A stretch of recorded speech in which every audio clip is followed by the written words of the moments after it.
here in the perimeter, there are no stars. Out here, we is stoned, immaculate. Hello and welcome. This is the C86 show. I'm David Eastaugh. As you know, we love a special guest, or in this case, two, because this was an interview I did very recently with two members of Test Dept to find out more about life, love, poetry, and all the other groovy stuff. The two members, which are the current ones, is Graham Cunnington and also Paul Jamrozy, who I think that's how you pronounce his name, to talk about their life in music and the band. And also they have a new collection compilation that has just come out, which is the early years, which I'll put a link in the notes below so you'll find out more information. So after several minutes of interesting but casual chat, we get down to the exciting subject of the early formative years. This one does start with Paul, and because there was three of us in totally different locations, some of the quality between Paul and Graham can be a bit different. But anyway, just hang in there and you'll enjoy it. So, Paul, it's over to you. I suppose, you know, all roads lead to David Bowie, really, when it comes down to it. I think, you know, if we go from what was our kind of first big passions, you know, I was into the early kind of glam stuff as well. But being a little bit older than you, I kind of then got my younger brothers to buy all the records for that, although I still listen to them. And I started going more towards listening to other things that my elder brother was trying to get me into. And so some of those things were quite interesting, but most of them were quite horrific. Right. You know, when it came, you know, I would say interesting when it was things like maybe Kilburn and the High Roads, Right. Dr. Feel Good, those sort of things, and then quite horrific when it became things like Uriah Heep or other sort of, those kind of bands where you'd hear one track on an album and think, oh, that's quite good. And then if you tried to listen to the album, it kind of became, it was just unbearable. But I suppose the early glam scene, but, you know, for us, punk was the thing that really kind of kicked it off. Yes. You know. Did you grow up in London, by the way? Yes, I did. Yes, I did. So you had that sort of cultural background. Oh well, we came from, you know, we kind of grew up. We went to the same school, place. So we kind of were Forest Hill, which is kind of part of Lewisham. So there was always a big reggae kind of influence in there, and that's always kind of stuck with us. To, you know, the whole reggae kind of dub thing. You know, we kind of grew up with that as well, alongside everything else. So yes, and Graham, what was your early music influences? I suppose Paul didn't mention Alex Harvey as well. He didn't. Well, Alex, I must have. Okay, I'll confess. Alex Harvey and Thin Lizzy were probably two of my favourites before it kind of got into punk. They were I think they were the kind of building blocks that kind of got out of the old kind of rock scene and started kind of blending it, along with people like Ian Dury or you know, the Blockheads, that kind of thing. Dr. Right. I suppose there. So what was your introduction to Alex Harvey? Does Paul? Alex, well, Faith Healer was always just, you know, just a very memorable kind of classic track. I mean, I suppose there used to be a bit of a strange fan base of Alex Harvey in Forest Hill. I remember there was loads of graffiti of Vambo Rules OK all over alongside the railway on the way to school, and we kind of think, what's that? And so kind of like investigated and explored it and sort of got a little bit into the idea. But yeah, it's all over. I mean, as well. It might have just been the stripy shirt, you know, but well, it was quite, and they were quite interesting. And I did an interview with a guitarist a few years ago and became kind of fascinated with them because I only knew the singles because they were on Top of the Pops. But then sort of, you know, watching these, you know, documentaries, there's a very good one that I saw quite recently, which was quite fascinating because they were a very musical band. They weren't just straightforward rock. There was quite a theatrical quality to them, and songwriting wise, there was a lot more to them that you could imagine, really. So Midnight Moses was my favorite song, basically. That was the one that really, you know, blew my mind. And yes, and there was, you know, just incredible. I don't know, the variety of songs on each album and the progression of each album was quite fascinating. Yeah. I mean, I was also into a bit of the glam thing. I had a bit of David Bowie, but I did like T-Rex actually. The Oh Electric Warrior album. I thought it was a fantastic album. And yeah, I mean, leading up to punk, I also got the first, the Autobahn Kraftwerk album. Right. Played that endlessly. Um, and yeah, my sister is a bit older, so I listened to a lot of kind of out there, early to mid 70s stuff. And one of her friends had the Electric Noise album, so I listened to that a lot. Just when it came out, I think. Was it out in 71, I think, wasn't it? Yeah, just around then. A bit later, a few years later. And did you have any older brothers or sisters that gave you sort of any influences or any direction into Well, at all? my sister was a bit older, and she had lots of kind of 70s kind of hippie sort of alternative people. Before punk came along, it was just Right. Was she into Frank Zappa? Yeah, she was a bit. Certainly, her friends were, some of them, very very much so. Bob Dylan. I actually liked Bob Dylan back then, and still, still know all the lyrics to those early albums.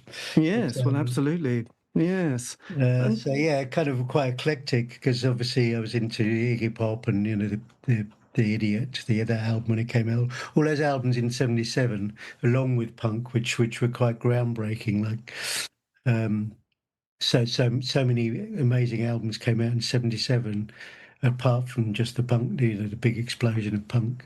But, yes. yeah, and then I went to see Patti Smith in, I think, the first show here in '75 or '6. I can't remember which year it was. Saw her, and that kind of, that changed everything for me. And then I was already kind of getting into punk, but Yes. in a big way. Kind And of, what was the first gig and the you went poetry to? and stuff as well. So what was the first gig you went to at this stage? Um, uh, I went to. I'm trying to think. Um, I mean, I went to lots of pub gigs, but I can't really remember who. There was people like kind of R&B bands in South London, 9 Right. Below, I remember them. And then I did Dr. Feelgood. Did you see the And Doctors of Madness, Richard Strange?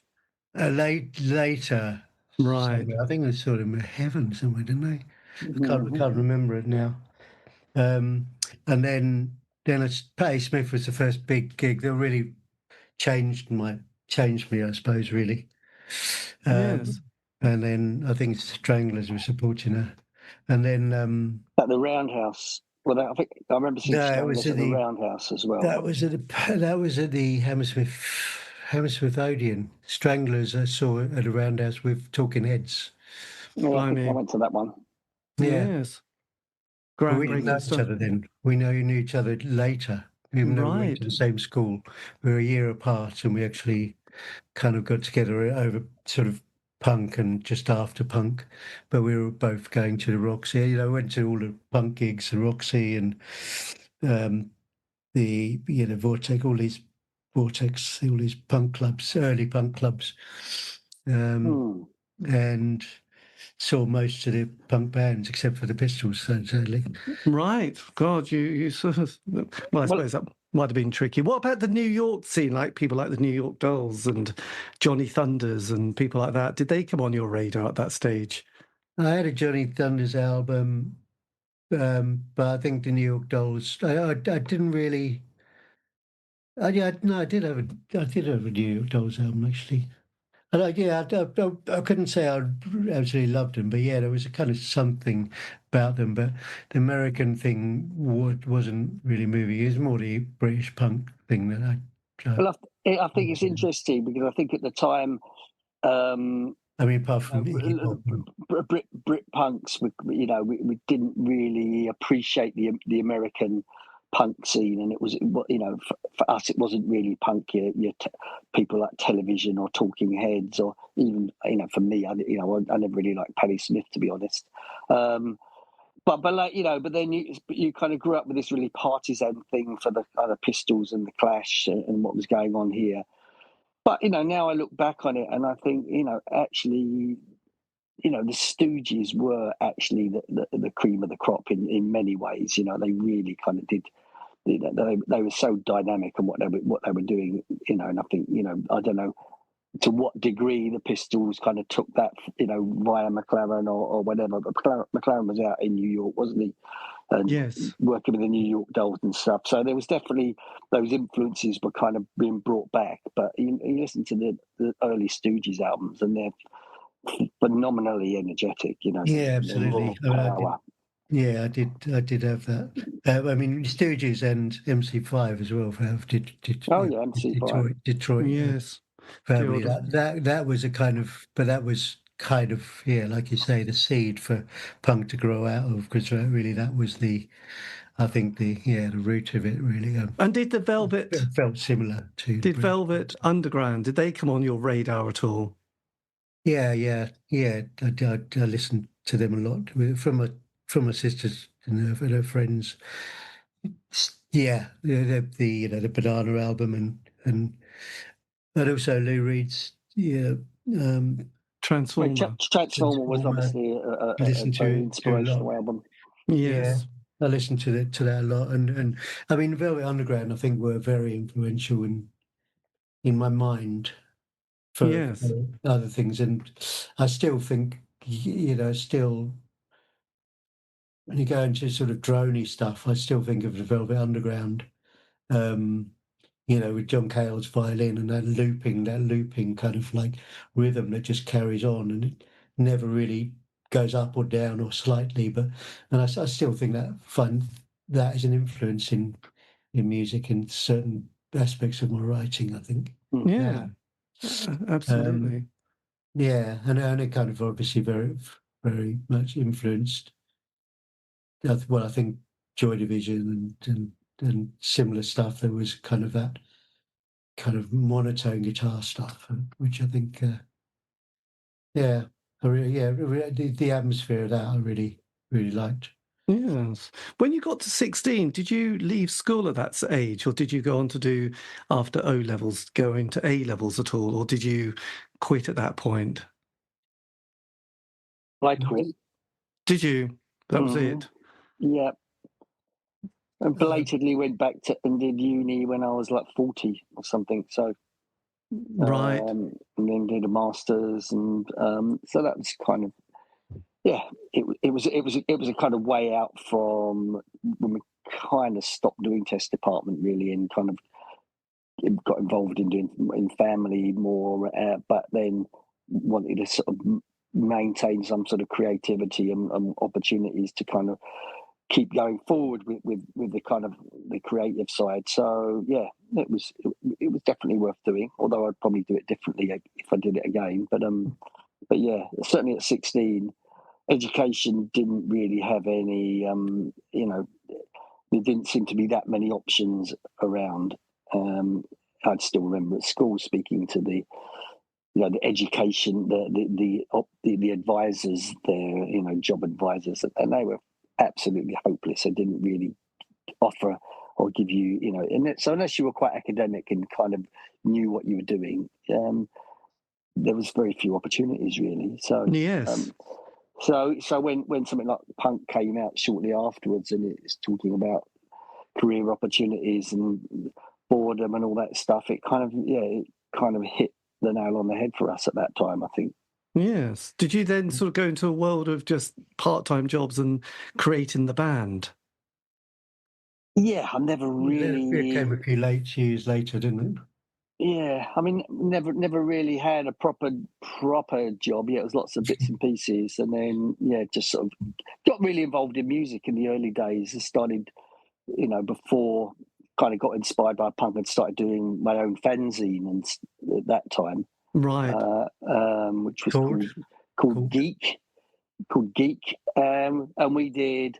It was more a post-punk thing. We did the kind of pop group, Robin Gristle, Cabaret Voltaire, and lots of other stuff that was kind of around about that time, and a bit more, some of the more poppy stuff, but it was kind of quite trying to be more underground, I suppose, in that time. Do you still have any copies of your fanzine? I do, actually. I've got them somewhere stashed away. Right. So you're going to digitize. They're very good. Very interesting. I was gonna, yeah. Well, I worked with a guy called Nobby Mills. He was quite intellectual. I wasn't so intellectual. Kind of, I was just really passionate about the music, but he was quite intellectual. So he gave it an interesting slant as well. And my elder brother was slightly involved in it for a bit, and other contributors. But yeah, it's something. I mean, what PC Press have done, we work with them on our book, and they've done some stuff on fanzines, so it may be an outlet for it to be re-looked at some point. Definitely be put out again. Well, definitely, yes. These are archival moments. We need to have them available. Yes. Well, we did. Yeah, now things like interviews with Genesis P-Orridge and Monty Casata and people that aren't around anymore.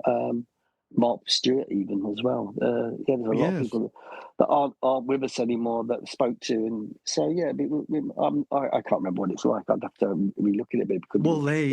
Relive that moment. And Graham, did you leave school at 16 as well, or did you stay on? I started to do some A levels, but I hadn't really done very well in the O levels either. So, I mean, and then they kicked me out after a year, so I didn't complete it. You're right. They suggested I should leave. Actually, oh God, that's it would probably be better for you if you just left. You just no messing. Yes, there was brutal in those days. I mean, I didn't enjoy school, and I had a disability, and I was bullied a lot. And then when punk came along, I kind of started to fight back. So I just got into a lot of kind of arguments and things, and then I kind of started to rebel. So it wasn't really the best time for me. I was doing well before early to early 70s, and then I kind of was a bit weird. So so they suggested I leave, and I actually did get an apprenticeship in technical drawing in an architect's, well, not in a building firm, right? Drawing the kind of different things and designing how to head ceilings and things. So I did that for about a year and a half. Yes. And then I decided I didn't want to do that anymore. I didn't want to do 9 to 5 thing. No, it's a hard one to left. And when I left, at the time I was living in this co-op, which used to be a big squat in Forest Hill. It's a co-op called Knoll Terrace by the railway lines, and I was living there when I was working there, and then left, and then that's when I met Paul. Actually, right. So how did you two meet? Paul was living in a flat of 2 flats above me. Well, and he didn't want to be in that flat anymore, so moved to ours, which was a bit more fun. There was someone who was a bit of a cleansing fanatic who just wanted to hoover the place every day and dust it. You know what I mean?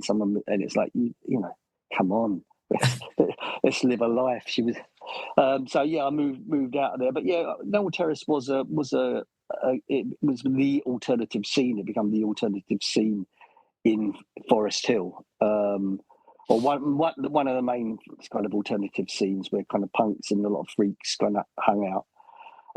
Forest Hill, back in those times, it was kind of quite weird that it became a bit of a punk stronghold.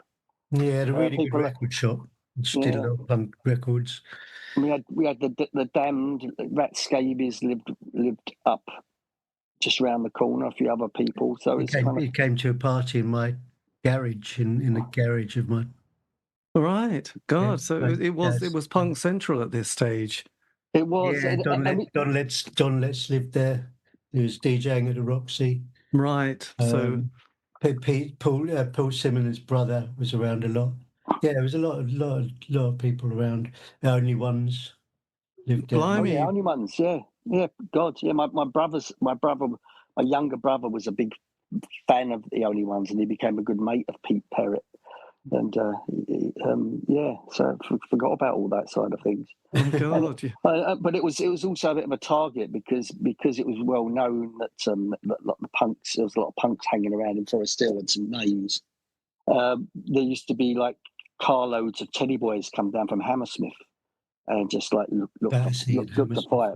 And they actually at one point, Captain Sensible got hit in the head with a hammer in Forest Hill Station by a bunch of Teds cruising down from Hammersmith. So yeah, it's legendary. Yeah. God, that's a bit grim, isn't it? So when sort of Yeah, 79, I was going to say, as the 70s finished with, the sort of election of Thatcher getting in, and then we had the Falkland War, the miners' strike, we had Greenham Common. So how was that? You were all at that age, probably in the late teens at this moment. How was that sort of was that impacting on your life at all at this point? We were late teens in 70s. I turned 20 in 1980. Right. We met and we started a band which we called Primal Scream at the time, which was an experimental mishmash of things, kind of post-punky. And there we had these big beer cans which we kind of played and linked up to copycats with contact mics. But we had sort of guitar and sax and a guy, Fitzroy, who played the bass. And yeah. Yeah, we did Wow. a few gigs. Well, no, we didn't do any gigs, but we did a few things as that. We did do some filming by some kids program or something. Anyway, we did some things as that, and then we would disillusioned with just after punk. We were like, okay, suddenly become really commercialized, and there were, people beginning to be punks, and 2-3 years later, Yes. with the uniform, and just all became a bit boring and samey. So we moved to Amsterdam, and then we began to talk about the ideas for Test Department there. Right. Was that kind of 81 that you had moved to Amsterdam? 79, 80 was it? 81 we started Test Department. But I think it was 79. We went there earlier, but then you went back to London, and I stayed there for about another year or so. Yeah, and I think we moved there in 79 probably, and then I came back in 1980, and you stayed till 81. Right. And when I came back, I came to Forest Hill, and then to back to Noel Terrace, and then I moved with a load of other punks to, a few other to his co-op starting up in New Cross. Right. And that's then I met some other people there, Paul Hines, and then we started putting some of the ideas we talked about in Amsterdam into practice. And then Paul came back and moved into that house in New Cross. So then we started there. So it was 81. So that's when Test Department became a solid idea. Entity.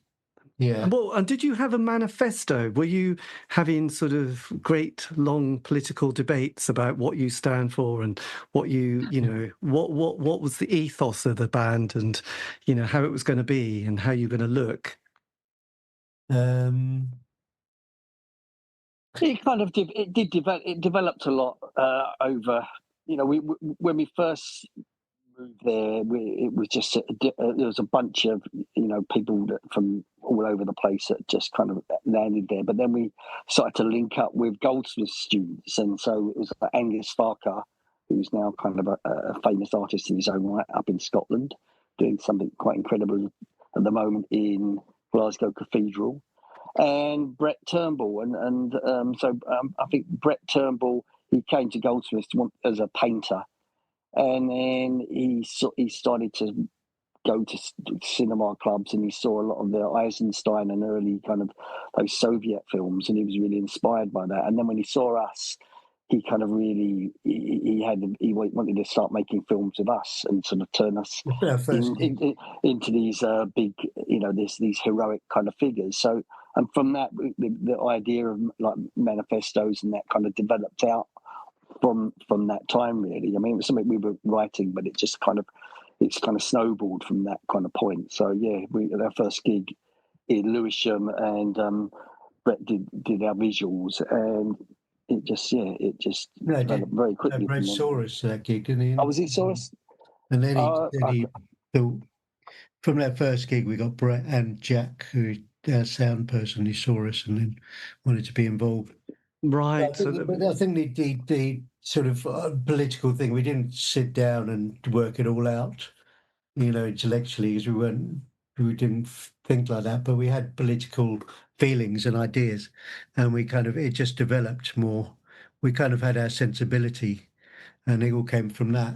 I think we all kind of looked similar as well. Paul Hines kind of wore army fatigues and things, and we all kind of were sort of post-punk stroke sort of utilitarian wear. Right. Yes. Going to the Army and Navy stores to buy our exactly the cheap stuff with big boots and thick socks. Yeah. It was easy to get.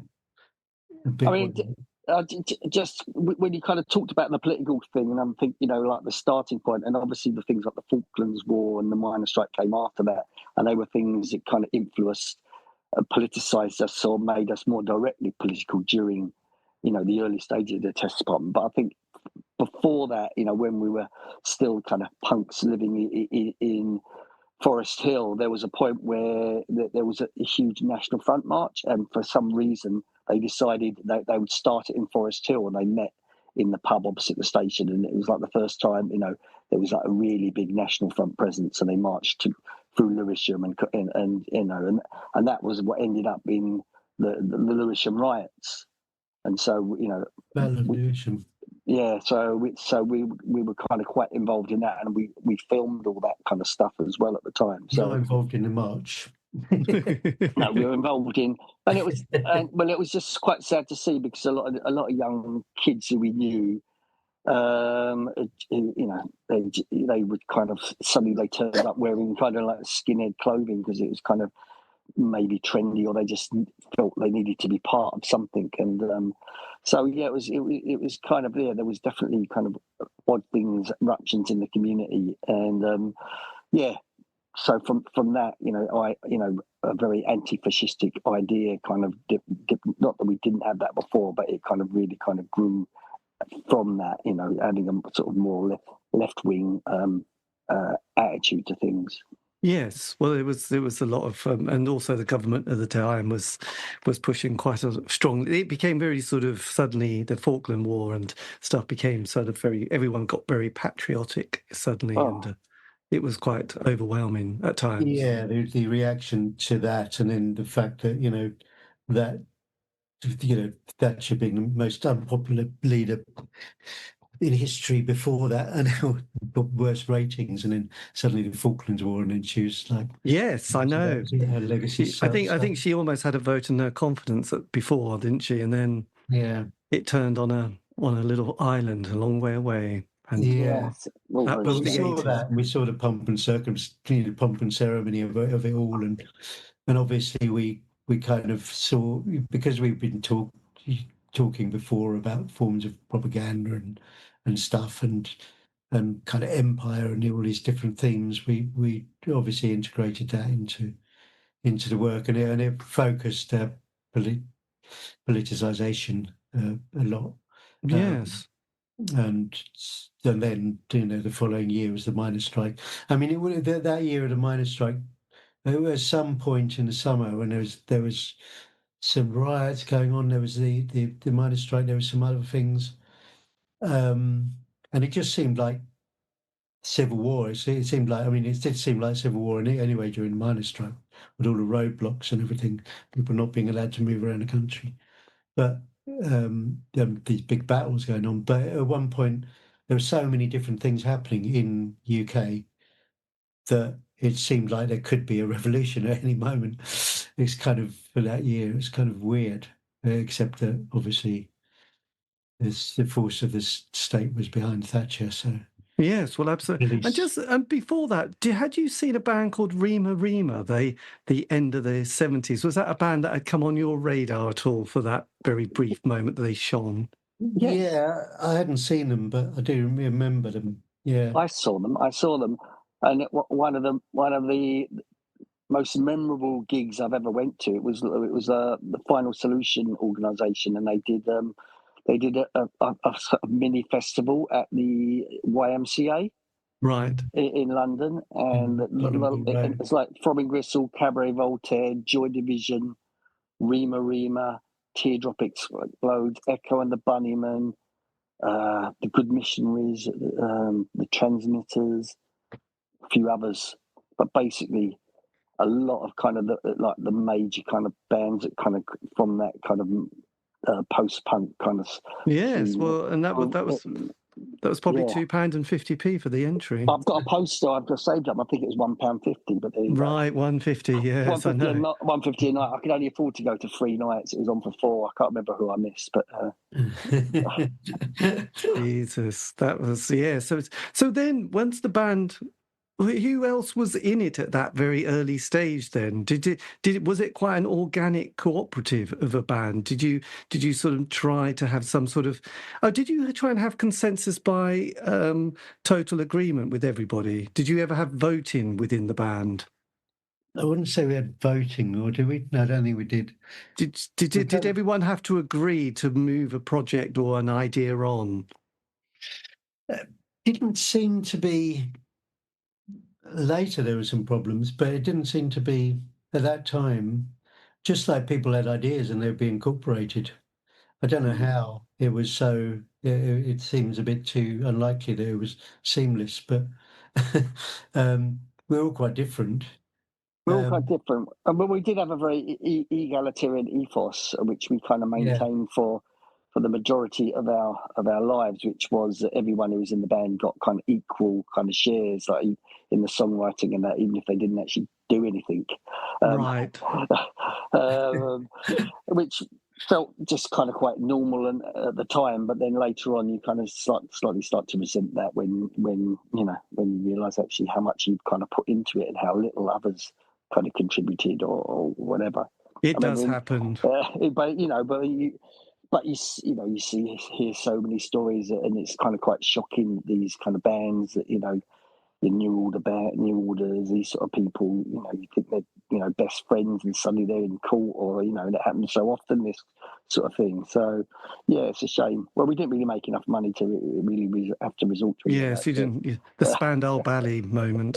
So yes, this is true. So what was the? Yeah, we did. We had Paul and I mainly wrote lyrics, but Paul Hines as well. Basically, when I came back from Amsterdam, I started working with Paul Hines, who was just moved into the house. He'd been homeless, and then he moved into the house. He was down from up north, Buxton, and then we started making some music together. Pins and Mel. In Amsterdam, we'd seen Zev, and we talked about other things as well, but using rhythm and not using guitars, basically. But although there was a guitar in some of the early stuff, just got phased out. But yeah, Yes. so we started doing some rhythmic stuff, and he had a Wasp synth, I think, and we had to copycat. No, I know we had to copycat them, but yeah, we had some effects and things, and just used to mess around. And then Paul came back, and then I met Toby Burden, and he joined. He was like a metronome drummer. Right. He wasn't a drummer, we didn't have drum kit, but we had a big dustbin on its side, which you just used to sit at and drum on really fast, Right. really solid, but for hours. and then Angus, who'd been hanging around, he was living in another house with Brett, who became our visual person, and Vic Reeves, actually. And then, or Chin, as he would have known then, he kind of heard about us, and he kind of kept on coming by and saying, can I jam with you? But because he had a guitar on his back, we said, oh no. Yes. God. But eventually he did, and actually he did some quite interesting stuff with a guitar, and Paul Hines had a bass. So we did have some instruments. But yeah, that was how it happened. So he came in and joined, and then we had 5, and that was the original 5 that went for the first few albums. Right. So was the first one officially Ecstasy under Duress? Well, we released a cassette called The Strength of Metal in Motion, ironically subtitled History, that first thing. But that was on cassette only. Right. And our first interview with Chris Bonn in the NME, he'd done a review of us when we played at Heaven. Right. Friend of Batcave. The Batcave, yeah.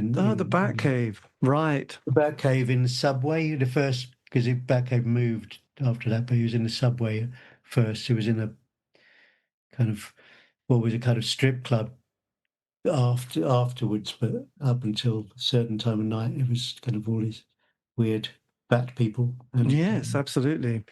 So, did you quickly pick up an audience at this stage? Did you find there was a interest in subculture that was kind of very keen on sort of the sound that you were making and the scene? I mean, it's kind of weird because we did the Batcave. Our first gig we organised ourselves. It was at the Lee Centre, in a community centre in Lee, South London, near Lewisham.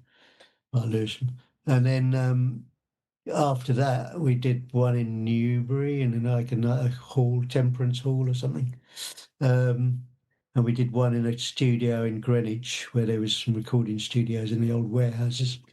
And then we did a few others, and then we did the Batcave. They're all kind of, I think we did one in the Railway Arch in Brixton, but they're all self-organised. And then the Batcave was the only kind of proper gig. But from that, because it was Central London, we got a review. And from that, we did pick up a little following. And then we had it afterwards. Chris Bond was so intrigued by the gig that he said, let's do an interview. So he came down to New Cross and a place there and did an interview. And from that, we picked up a following. But then we were doing these railway arches and things, which, you know, we was completely on our own back. We did our own flyers and everything. And somehow we did have an audience that kind of filled the place. I don't know how, really. Yes, amazing. But we did it all ourselves, and we didn't go by any of the normal agents or, you know, normal clubs that have their own advertising system. We just did our own gigs, and we did that for years. You know, occasionally touring, we'd play in normal venues, but not often. Yeah, and from that, we do a few link ups with Final Solution when they because we one of the big rail arches we did. The second one was raided by the police, and so the gig didn't go ahead. And so we just so Final Solution came along and said, well, what if we put it on that we'll put it, you know, we'll reuse the tickets and we'll put it on at Heaven, because they were doing Heaven at the time. And so we actually went and played at Heaven with them. And after that, they also got involved and put us on at Cannon Street. But part, you know, that they kind of acted as agents. But you know, we had actually, or Angus had really built up a relationship with British Rail, which kind of saw us through many events involved in kind of railway works, from Bishop's Bridge at Paddington to Cannon Street to the railway arches, ended up in the St Rollox Glasgow locomotive works in for the Year of Culture up there. So yeah, we've got a strange train history. Yes, that's quite sweet actually on that one. So so I was going to say, once you got that release on cassette done, then did you sort of, was it Ecstasy under Duress was the next kind of proper release? Yeah, that was also on cassette, that one. But then Pleasantly Surprised, was it? Or yes, Pleasantly Surprised. Or was that Holy Joy? No. Surprised. That was what's his name in Robert King. Robert King. He put it on a CD. No, he released it again as a box, as a cassette, but with a Hessian sack, and then he released it on CD later. Right. But God. that became a kind of official sort of release. But originally it was just cassettes again. Yeah. So that was our first sort of real release. There wasn't just us sending it to people. Right. And did you go into a studio for that recording? It was again made up of mainly live stuff. There was a bit of studio outtake on it, but mostly it was live stuff. Yes. It was later. The history was live stuff as well, and some, little. No, it was all live. They were quite experimental and more sort of post-punky. Some of it in a way. Yes. And then, so how did you manage to find yourself getting a gig at the Ritz in New York in sort of the following year? That seems quite an amazing jump from the railway arches to New York. Did you get Yeah. sort of picked up by a very keen promoter at this stage? Well, it was we played some gigs and then we signed to Jane at Some Bazaar had been really into us, and she was trying to get us signed to that, and eventually we did. We played a gig in the Lead Mill in Sheffield with Cabs. Right. Oh no, was it with Skidoo, that one? Anyway, and then from that we got a deal, and that was really and then from that, Some Bizarre, we got a deal through Some Bizarre to Polygram, Right. and on that, so our first album, vinyl and everything was Being in Retreat. It was a box set, two 12 inches, and that was through Polygram. So then we managed to get a tour in America, and we started off in the Cool Jazz Festival in New York, actually. Um, I can't remember the venue. Irving Plaza.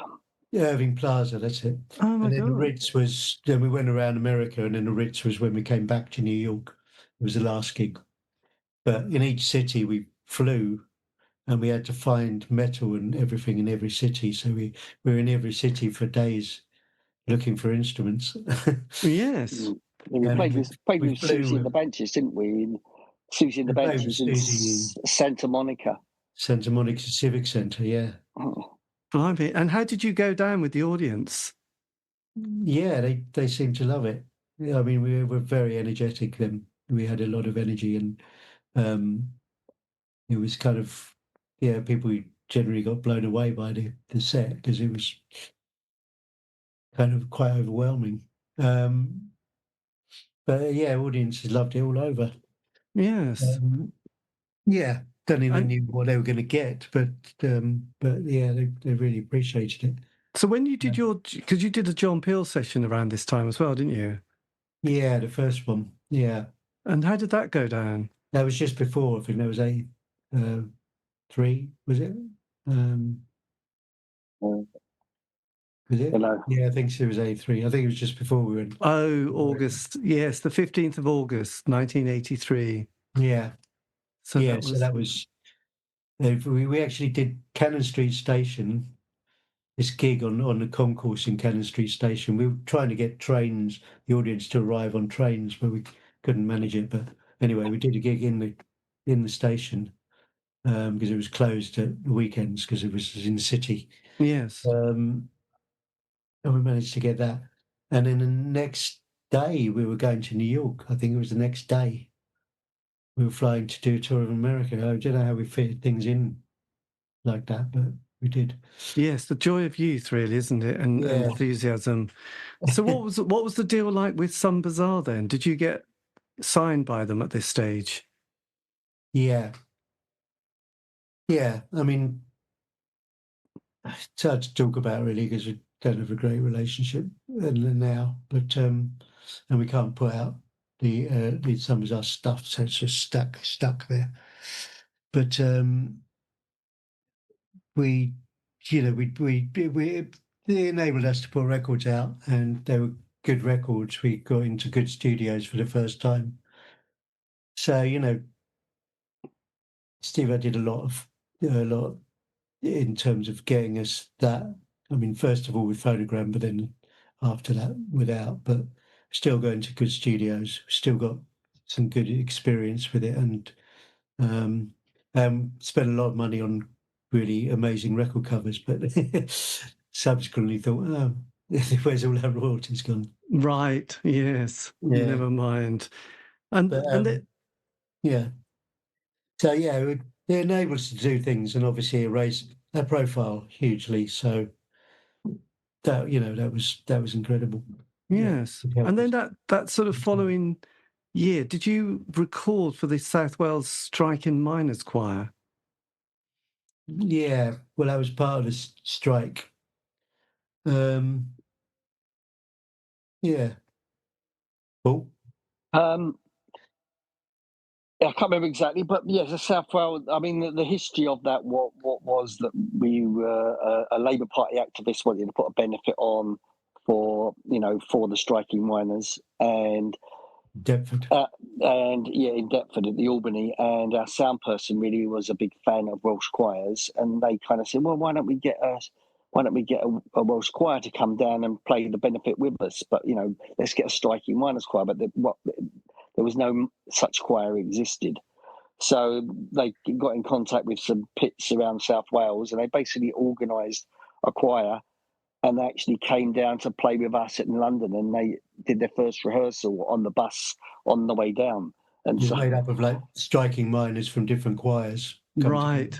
That they came together for that gig, in fact, and then they stayed together through the strike and carried on touring. A few other gigs with us, but they did their own ones as well. God, that must have been an amazing experience. Yeah, and then we played with them in Bristol and a couple of other places, I think. And then we went down as well and during the strike, and we're down in the valleys with them in the rugby clubs, which was it was quite like that film. What's the name? Lesbian and Gay Supporter Miners when they're down. Yes, I was recommended that film recently, and I haven't seen it, but Yeah. yes. Well, when they go down to the rugby go, it was very much like that. It's kind of like, but a lot of the mining villages were like that. They were very welcoming. But on the back of that, we kind of built a relationship with others miners, like Alan Sutcliffe from the Kent mines, who then subsequently kind of virtually joined the band and appeared on a number of tracks and performed live with us, both here and in Canada, right, places. So yeah, we it was like building relationship with the communities, and we had an idea at that time to it was similar to what had happened in the Soviet Union after the revolution, where they called it the Red Trains, and they would go round and like giving propaganda, but part of that was getting the local people involved, and so part of this the tour of the mining villages was to get local participants to do their own thing, and whether that be poets or musicians. And then sometimes with people like Alan, they just kind of gelled completely with what we were doing. But that was the intention. I mean, that was the first time where we met Alistair Adams, who ended up being our bagpiper. right. We did a miners' benefit in, I think, Bedford, and he was a local person as a support. And then he just got on the bus and stayed with us. Oh, God. That was very organic. And at that stage, there was the Red Wedge movement, wasn't there? And a sort of a great rise in things like the SWP and direct action movement. Did those kind of organisations kind of become part of the band's ethos? No, not at all. We didn't really connect with the Red Wedge at all. I mean, we didn't want to be affiliated with the Labour Party, especially with kind of how we felt they'd kind of thrown the miners under the bus with Kinnock. I think they would, they could have done a lot more for the miners. And we didn't really want to be associated with that. And also a lot of the bands in Red Wedge were kind of, very traditional. We didn't really feel much connection. I mean, yes. To be fair, they didn't feel much connection with us either. They thought we were arty farties, just Yeah. banging on metal or whatever. They didn't quite get it because they all come from more traditional kind of music backgrounds. They were all very worthy, and we appreciate what they did, but Yeah. there wasn't really a connection with them. Yes. But there was other connections. I mean, things like the South Wales Striking Miners Choir, they played with us, but then other people picked up on them, and they went out and they were playing with people like Elvis Costello. So there were kind of crossovers around that time, but in different ways. Yes. So when Yeah. you went to record the unacceptable Face of Freedom, what was the lineup of the band at that stage? It was just the same. It was still the five of us. Right. Still, Paul and I, Paul Hines, Toby Bird, and Angus Parker, Yes. and Alan Sutcliffe at that time. And Alan Sutcliffe was on that. And Alistair Adams was also on it. Right. Yeah, Alistair Adams. Yeah. On that Unacceptable Face. Yeah. Yes. Yeah. And had the sort of, and how were you sort of constructing and putting songs and tracks together at this stage? How did that sort of process work? We had songs we did live, but we couldn't do them the same in the studio. It just didn't work. We tried to, we thought, it just wouldn't come across because the live thing was a very immediate, cathartic thing. It was almost like a kind of throwing out, which you couldn't really do in the studio.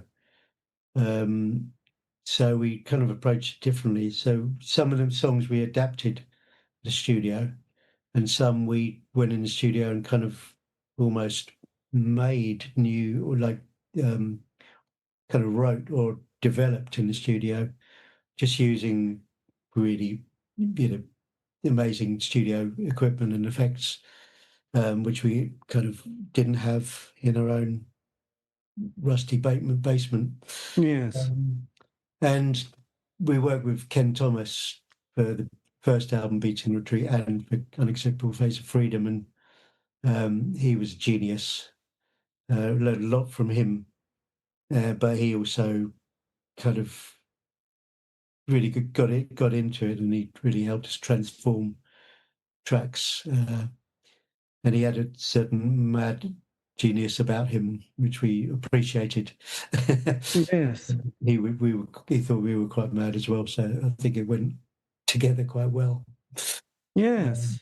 Yeah, he'd been he'd worked before with Psychic TV, and he'd worked with Bjork and people, Sugar Babes, the sugar cubes, not sugar babes. Yes. Would have been interesting. And then he went on to work out in Iceland with what's her name?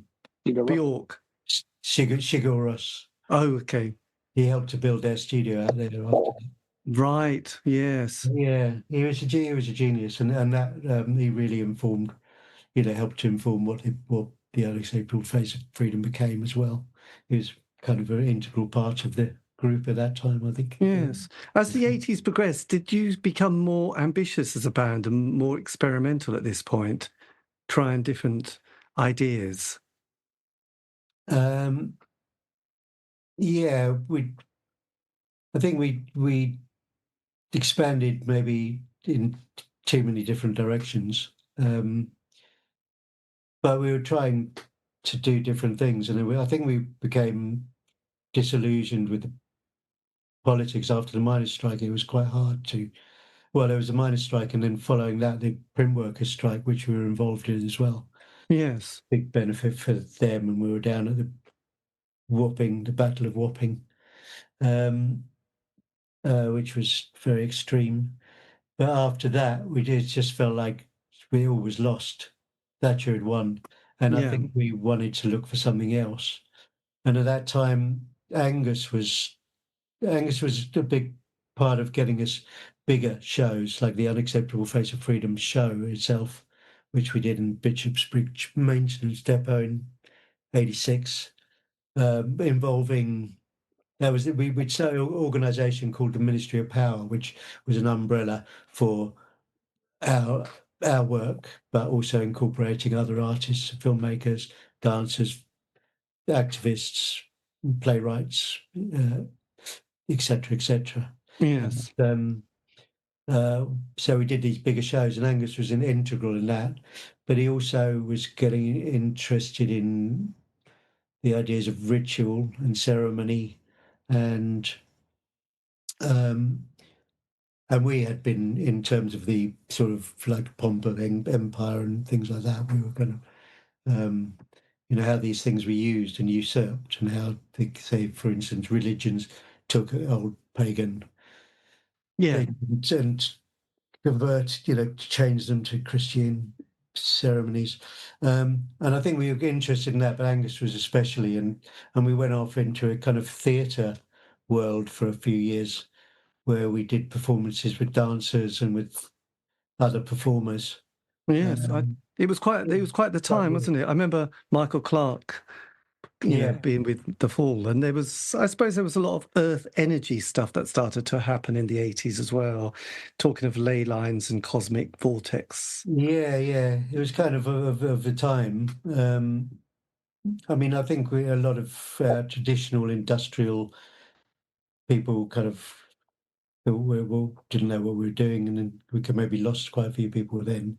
They maybe came back later, but yeah, it was different. Anyway, we went into that, and we're in this kind of performance of ritual and kind of trancey sort of stuff, not trance music, but trancey, drums and drumming and things. And we started the Beltane Fire with Angus in Scotland. Right. Festival, which is still going strong now. But we started that in '87, I think. It's now, I guess, like 10,000 people on every 1st of May, every evening, every right 1st of May in Edinburgh. So it's part of the tourist calendar.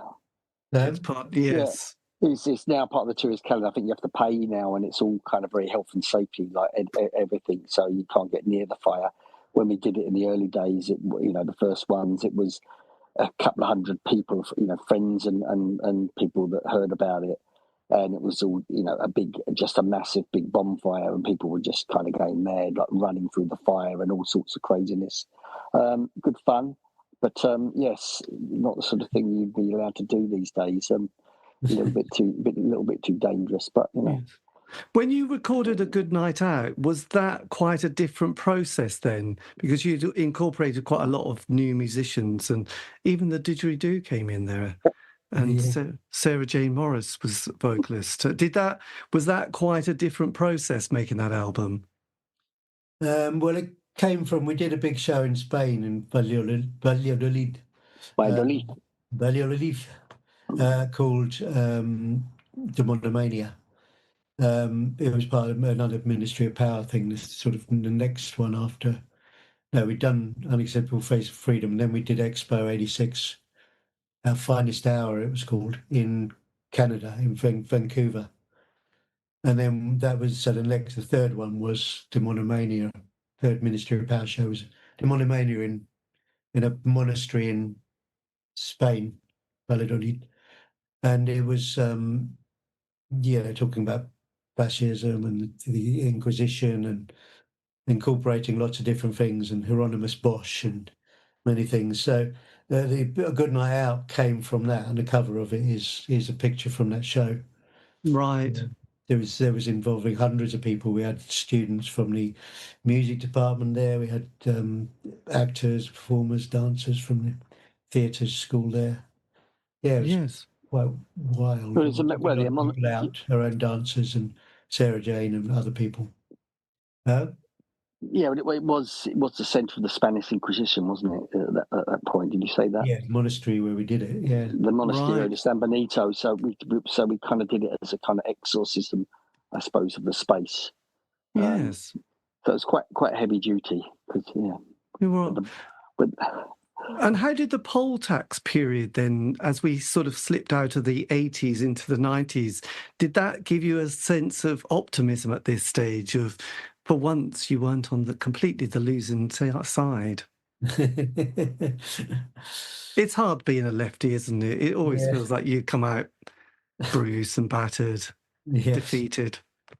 Well, it's strange because actually that we were on the Poltex March in London, and we were due to play a Poltex benefit at not St Martin's, at the School of Art in Glasgow that night. And I remember being on the march, and it was very friendly, all lots of families, and all sunny, good spirit there. I remember being at Cunnington, and we thought we've got to go to get this train, so we jumped on the tube, dived up to Glasgow. We came out of Glasgow station. I thought, oh, quick, let's go and have a pint before we go to the venue. We went in the pub, and there's like everyone sitting there watching these riots going on in Trafalgar Square and things, and it was just like, God, what happened there? It was just like, so it was a very fiery evening in Glasgow, that's for sure. Yeah, but the day before, the 2 days before, we did 2 gigs at the Albany again. Poltex benefits, sort of raising money for the anti-Poltex struggle and stuff, and the last one was the night before those riots, and when we finished, Angus had got up on stage and said, "Get out on those streets and give them hell tomorrow." And then I wasn't actually at the march because I went up with the van, so I was driving up before. But then you and Angus got a train up, and Right. yeah. So the next day it all happened, and then we played that night in Glasgow in the School of Art, another Poltex benefit. Yeah, so it was. Well, it didn't feel like a victory in a way. It was like, okay, it was the beginning of the end of Thatcher, but it was a long, slow death, wasn't it? Yes. So I don't know. Yeah, it kind of just felt like we were constantly at war in the 80s with this thing. But yeah, and I think around that time where we were doing the Pax Britannica thing, but it was also the time of sort of the early acid house, which was sort of late 80s and coming into that time. When you started hearing people like the Orb or 808 State or a guy called Gerald, did that sort of give you some new, or even Liebark, did that give you some new ideas and musical kind of, inspiration at all, or curiosity? Yeah. Well, we had a few different people left and from the original core band. Angus went off to Scotland and was just kind of started to develop his own big events and stuff. And I think after we did the massive show in Glasgow, we kind of felt we felt kind of quite small cogs in a big machine, and we're kind of quite keen to just get back to doing some sort of nitty gritty, kind of more grassrootsy stuff. And that kind of dovetailed with kind of, digital media kind of coming in, and just so we started kind of working with that. And Tony, who came in, who's not with us anymore, but he was quite influential in kind of helping develop that, along with other people like Russ, who kind of worked with Stereo MCs and that. And it kind of developed out of that, working with lots of DJs as well in Brixton. So yeah, it was just it became a bit of a change of direction. Again, something which kind of wasn't always kind of appreciated in some of the more industrial circles. Some people were a bit hard to kind of late to catch on to that. Yes, but it did see, it was a shift, and I think it did take us time. I mean, we did see, listen to a lot of those people in those days, 808 State, Orbital were kind of in, not so much on the Orb and the ambient side, but the more dynamic kind of stuff. Aphex Twin, yeah. But but that kind, the Cabs and all that kind of electronic scene had kind of come before that, so we were kind of in tune with electronic music as such. But I think it still took a while for us to kind of integrate that into it being a kind of a proper Test Department live show. So I think for the first year or so, it didn't quite get there. But by the end of that period, I think we kind of really integrated with live instruments. So the technology was kind of really worked well with big drums and this, lots of other instruments. Yes. So what's the kind of idea behind Pax Britannia? Britannica, yeah. Britannica, yes. Mm. Well, that was kind of partly at the time when we were doing the big show up in Glasgow for the Year of Culture, which was called The Second Coming. And in a way, The Second Coming, I kind of helped write kind of the script for that, and we worked with Neil Asherson a bit on that, who used to be a writer for The Observer. Independent and still away. But that the idea of that was like looking at, I suppose, heritage and how it could be, how it was still a danger that could be revitalized and brought back, this backward looking idea. By the right wing, and so it was kind of looking at that, and Pax Britannica was kind of set partly a soundtrack to that as well. And there was also a comment on our kind of ongoing work about the sort of the enemy within and the British Empire, and how the empire turned in on itself, how Thatcher kind of turned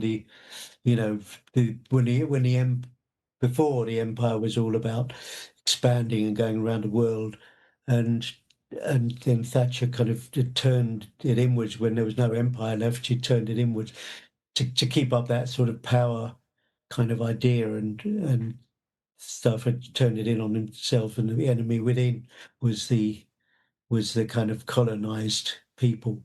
Yes. So it was kind of like a comment on that as well. And that had been ongoing for a few years in different themes, which came together for that album. That's quite a colossal piece of work, isn't it? Yeah, well, it was that I suppose certainly the live show, the album to some degree, but the live show it was also meant to be a kind of warning as well. And sadly, we've kind of seemed to have kind of come to this point where it's almost it sort of seems as if it's upon us again, quite scarily. But yeah, well, it was a massive undertaking, that whole project. But yeah, I think we were a bit overwhelmed by that at the end, and that's why we kind of thought, okay, we just need to get back to doing a bit more grassrootsy kind of stuff. Yeah, because you sort of drift as the 90s began. So there was a bit of a gap, and these are the John Major years at this point. Was the band sort of keeping direction? And also, you've been going for such a long time.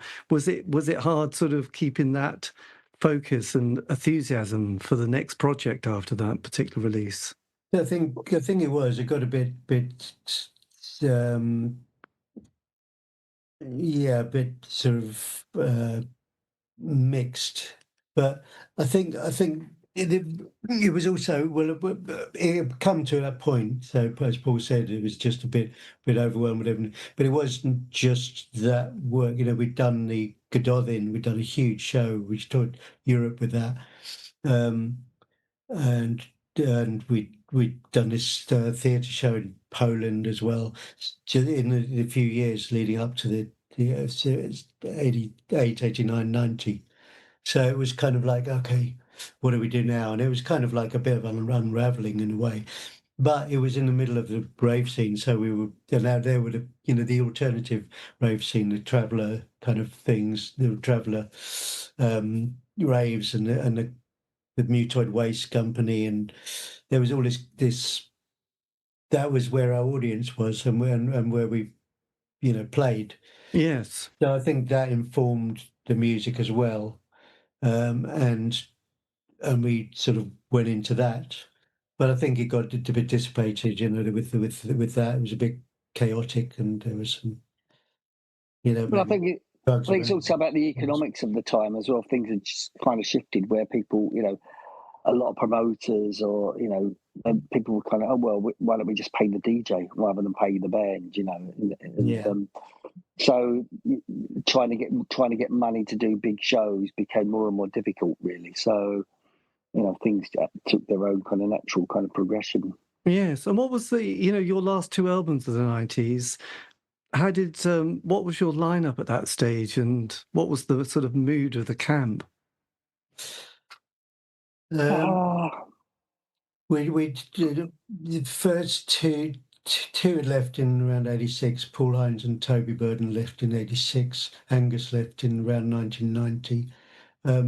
Tony Cudlip is no longer with us, as Paul said. He joined us in about 86, 87. And then Russ McDonald joined, and Martin King joined 89 or something like that, I think. No, 1990. 91, around Right. 92. And then Russ joined around then or a bit later. So it was a different lineup, quite a different lineup. And then we worked with Andy Cowton as well in between that as a drummer and a programmer. So yeah, the lineup had got a bit dissipated in terms of we were still quite a good, type band. But I think Paul and I were quite tired of stuff, and the energy was coming from the new people in a way. Not all of it. We still had a direction, but we were just. I think around Totality there was a lot of really good writing and really good stuff. And we were touring quite a lot. We'd tour Italy and we'd play all these social centres. And as Paul said, a lot of the people there were like still wanting sort of punk, industrial. Yes. They were kind of slightly behind what's happening in the UK.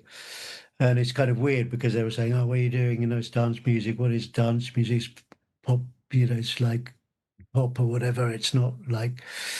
But then we went back, a year later and and it was getting more and more. And then it was just full on DJs and raves in Italy and the social centres. And it's kind of weird how things changed. And we were kind of, in a way, part of that change. So it was interesting to see. But I think it was getting a bit tired. So after the tactics for Evolution, we kind of thought we needed a break. And that was yes. Well, we worked with Katie Jane Garside, and she was on Totality, and I think the stuff we did there worked really well. It really complemented what we were doing. But then she left to go her own way, and it just felt a little bit empty after that. We didn't quite. We had a few new people come in, but it wasn't quite the right kind of balance. And yeah, I think it just lacked that kind of unity that you kind of need to kind of really, do kind of music that you're really kind of pleased with. It just got a little, as Graham said, it just got a little bit dissipated and lost a bit of energy. And so yeah, I don't know. Some of the stuff we did then, it's okay, but at the end of that period, we kind of fell out with KK Records. We were doing with, or some people fell out with KK. And so we kind of never even really finished the last album. Right. The Tactics for Evolution, it needed another kind of round going on it, but we just had a bit of a fight with Joseph at KK, and so they ended up just kind of putting it out, kind of really what was it, unfinished album, really. Right. I mean, I wouldn't say it's unfinished. It's just we would have liked more time to have developed it more. Yes, it was still interesting. It was incorporating some ideas that were around at the time. yes, but you can kind of feel that a break was coming and it was needed in the album in a way. Yeah. Yes. So then it's valid in itself as a piece of history. Yeah, well, absolutely. So then in the years, is this where you both, or everyone just goes their own way and gets parts of their life sorted out in a different way? Yeah. In some ways, yeah. I mean, I had a child, other people kind of did their, we did our own kind of little projects, different things. But as time went on, we kind of, a lot of people were saying, the climate, it's we need, you should get out there and do some stuff, and that kind of built up over a period of time to the point we thought, well, okay, we'll kind of give it a go. So we started as a twosome, and then weren't that happy with the results. It just needed 2012. Was it 2012? Yes. And then we ended up getting some other people involved, like Charlie or Lottie as a sound person, and Zell had a female drummer, and that kind of gave it a new Zelkout. Right. It gave us a new kind of suddenly felt like, okay, this feels like the energy is kind of back there really, and it kind of has built up. It kind of built up, from there really to where we are now. Although we're now back to two again. Right. Yeah. Did you release Disturbance on One Little Indian? Yes. Yeah. And what was that? And what was the lineup for that particular release? So that was Zell. Zelkout, which he was in a band called Vodun, Vodun. And she was a very intense drummer. She was with us actually from 2015, so quite a while until after Disturbance, until lockdown really. Yes. Well, just before that, because Paul joined us after that. And Lottie, it was just me, Paul, Zell, and Lottie, and we had a few other musicians come in and do some parts on it. But the core was, the four of us. Lottie Lou Poulet, who is our sound person, but also studio person, and co-produced the album with me, with us, and was quite a creative force in the writing of it as well. It's and then Greg. And then Greg as well came in. And then Greg came in. That was after, but when we did it live, but after the album. And then Lizelle went off to New Zealand. She's now in Australia. So we needed another drummer. So then we were working with Paul Anthony, who's been in quite a few different bands, and he's also really excellent, really powerful drummer. So he kind of fits with our feel and ethos. And we were working with him. So just before lockdown, but then lockdown happened and we didn't do anything for live for a couple of years. Yes. And that kind of went a bit strange. And then we did a few gigs after lockdown around in Europe. And then we met Apolitical, who were an arts organisation, and they said they wanted to work for us. They came to a gig in the Albany. We did back in the Albany. Yeah. In early 23. And then they said, no, it was late 22, wasn't it? And then they said, we want to do some stuff with you.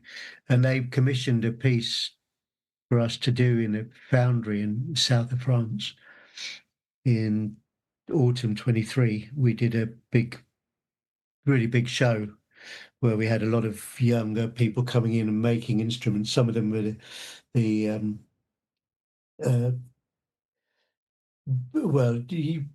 Ellis had been, who's leading that group, had been the child of, he'd been working with Giles from the Mutoid Waste. Right. Kind of from that family. And he came in with a group of his pals and really interesting, really creative makers. And they made these beautiful instruments for us, really amazing. And we did this huge show there with that.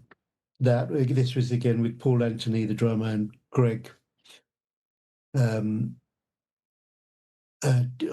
electronics. and Georgia, a girl called Georgia, who did vocals and played some kind of bowed strings. We had a big gate which we put strings across and kind of mic'd up, put contact mics on, so bowed strings, and then lots of percussion as well. She did. So yeah, we had different musicians in that, and we did that big show. But the trouble is, it was too big to kind of go tour with or anything. It was just a Right. one-off almost.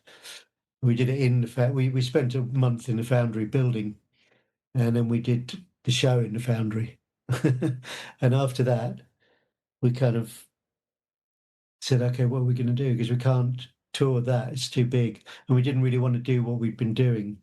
You know, we had these big scaffolding frames, and we'd been touring with them. We toured America with them. It was so difficult. I would I mean, imagine. carrying them on planes, you know, like 10 bags of scaffolding and metal and stuff. Yes, All that the way must have around been. America. It was just like we were going, okay, we're getting a bit old for this. Um, so it was kind of, even though that show was really good, we're hoping to do that show again next year with a new album, based on the ideas of the show. And with working with Apolitical again, maybe on an exhibition as well. But we kind of rested it for a couple of years until next year, and we carried on just doing as we've been doing now, back to a duet, Right. And just because, yeah, carrying all the gear, but also financially, it's just really difficult with the whole band. yes. So So is it just the two of you that is going to be working and then occasionally collaborating with other people from now on? yeah, probably something like that. Which I'm sure we'll work with Paul Anthony, the drummer. Yes. We do a bigger show because he's great and really works with us. Really fits in with the feel and ethos of the show, of our performance, kind of modus operandi in a way. So yeah, but for other things, yes, we'll integrate with different people as and when, I think, including for probably the new album. Yes. So now you've got this new box set that's coming out, a 4D CD box set, which is going to be encompassing sort of most of your early 80s work, isn't it? Yeah, yeah, as the before mentioned, Strength of Metal Emotion and Tactics, not Tactics, Ecstasy, Ecstasy and Duress. the Pill Sessions, other early studio kind of demo stuff, like as well as other bits of live stuff. So yeah, it's a collection of the early stuff which we're putting out through Artoffact Records in Canada, Yes. and we're planning to put out a series of box sets of compiling early works, or over that period, other than the Some Bizarre stuff for the reasons that we discussed, problems we've got with them. But largely this year we have got a few other small projects possibly on the back burner, but we're largely wanting to work on the new album. So we're hoping to have a new album out next year, September, October, and then maybe do more live stuff around that. So, yeah, that's Yes. kind of where we've reached at this point. You have. And you've got some live dates coming up as well this year for the rest of the year, haven't you? Just we just came back from Barcelona 2 days ago, playing an Ombra festival in a big the Three Chimneys, which is an iconic landmark in Barcelona. Right. Almost on the beach, just an amazing old power station. We played in there, and then we're going to Scandinavia. Yeah, we're playing Helsinki and Stockholm next week. Right. My God. And again, that will be just the two of you. Yeah. And Paul Levine, who mastered actually that box set, but is also doing a sound at the moment. Right. My God. So with the new album that you've got planned, have you started sort of coming up with ideas and a kind of concept of what it's going to be like? It's still evolving, but part of the stuff we did for the big show in the Foundry, that was a big, some of that material was written for that show, and there's other stuff that was written for that show that we're not, that we're still working on. But we're doing some of those numbers in our live show at the moment, developing those. It's hard to say exactly what the theme is at this point in time, but I think it's difficult because of the show, because of the kind of situation that we find ourselves in. It has become kind of quite political as well, whereas the original performance and a lot of the ideas for what was that album were kind of trying to be less didactic and a bit more kind of open and philosophical, and just look at basically try and broaden the palette a little bit and look open things up a little bit more. So we're playing between the two stools, really, I suppose. Yeah, I mean, we are doing that, but we're also incorporating some political stuff. We're not being didactic or kind of like as kind of subject direct as maybe we were in the past, like as in something about Thatcher or about Trump or something, because in a few years, I mean, Trump's obviously not going to be around for much longer, but although his system in place might be wherever he's done, JD Vance or whatever, but you don't want these things to date as soon as you've released them, do you? So, No. Though I still listen to the on new sound system and still find hearing that hard left, the sound of Thatcher. Hard, it's a period piece, isn't it? Yeah, it is. It is, but we want to. I mean, it's as well.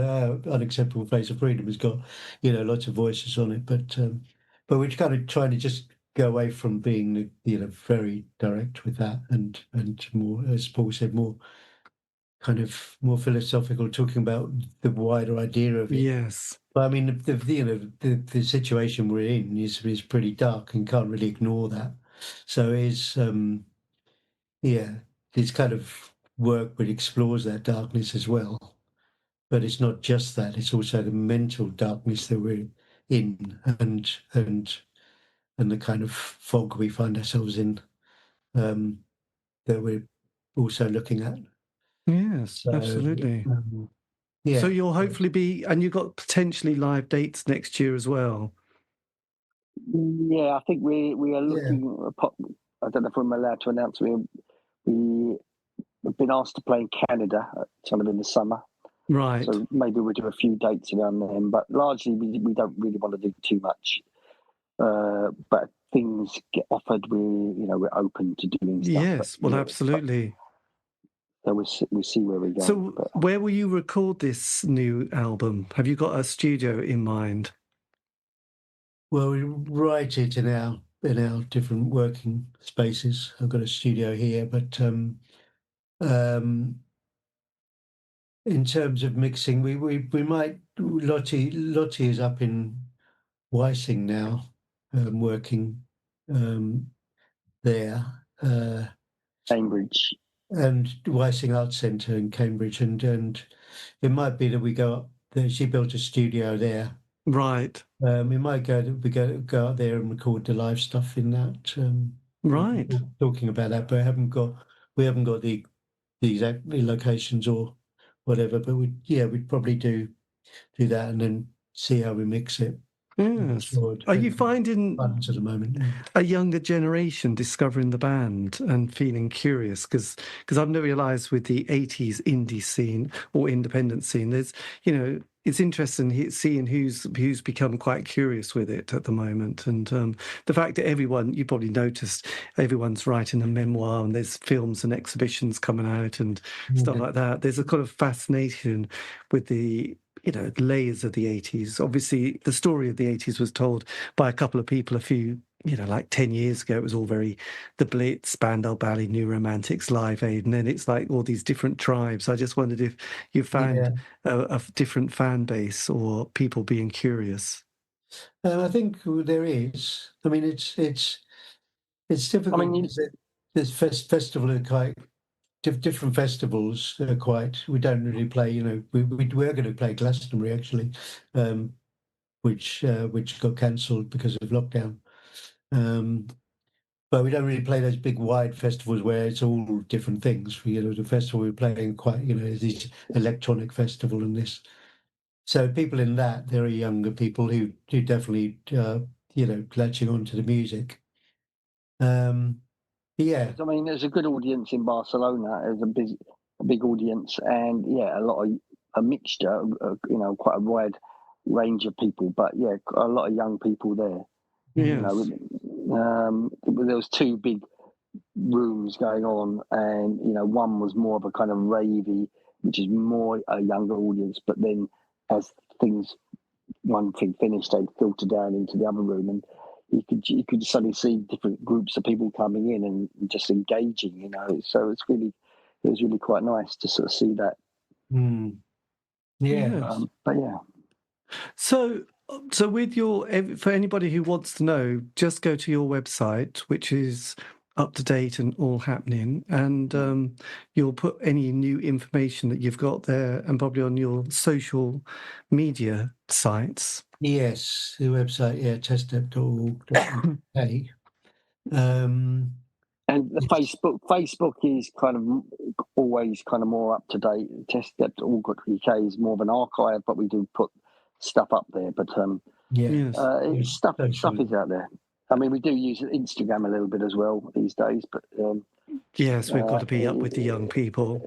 But it's it's not our favorite, not our favorite choice. No, and as for TikTok, no.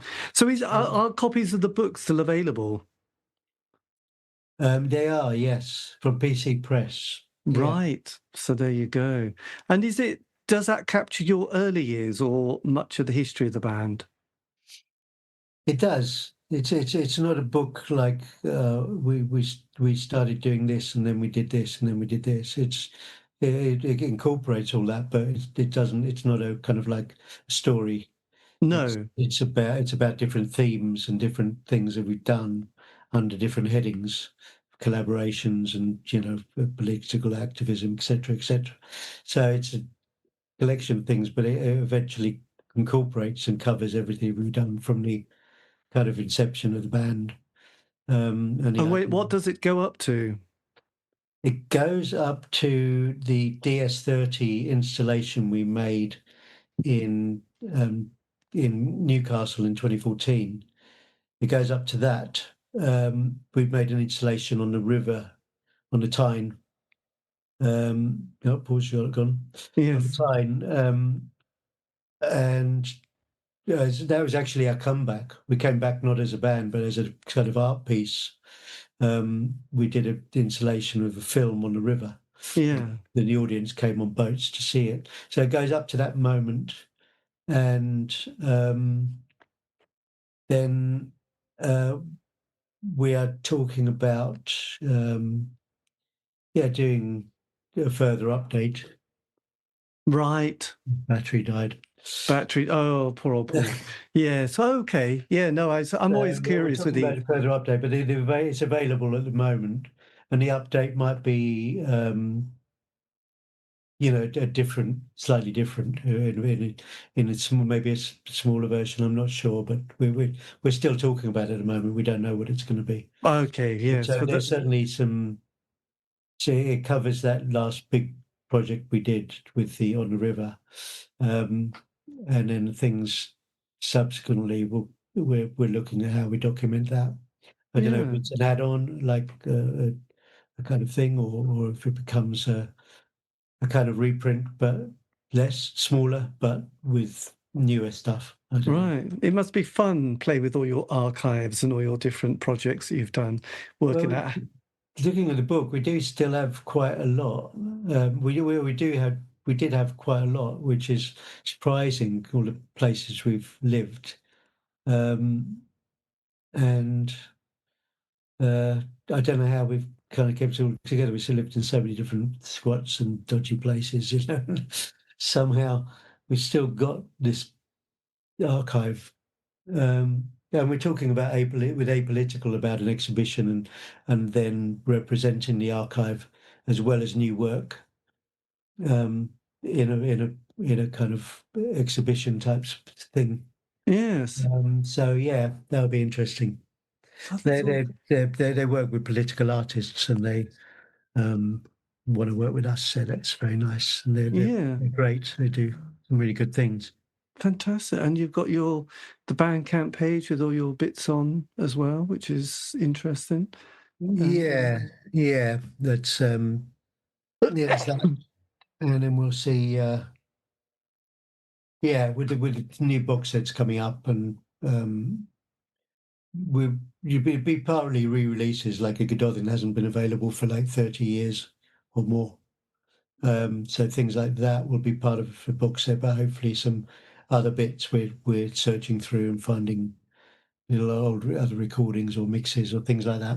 Yeah, my God. So, it's interesting. Yes, it must be kind of fun as we get into a slightly different part of our lives to sort of be able to sort of work through different aspects and rediscover other bits as well as doing new stuff as well. Yeah, definitely. Well, I like what Mark Fisher said about the book. He said it's an archive, but it's more a resource, right? Like a training manual for like future generations of possibly what not to do, but also what how things are possible when you don't just have to do what follow the system of do this and do that, and then you'll be successful or whatever. Yes, well, absolutely. Well, look, man, this has been amazing. Well, thank you for your time, and also thank Paul as well. I will do, yeah. Yes, I hope he was all right. I mean, but anyway, it's always interesting doing a three-way because sometimes you think, oh God, one person's not speaking as much as everyone else. But I don't know. Yeah. We got the story, and that's the main thing. And there's enough waffling on some of it. So well, it's fine. I mean, it's always quality, and I'm happy with that. Look, well, thank you, and good luck with the concerts that you've got coming up, and also the project in 2026.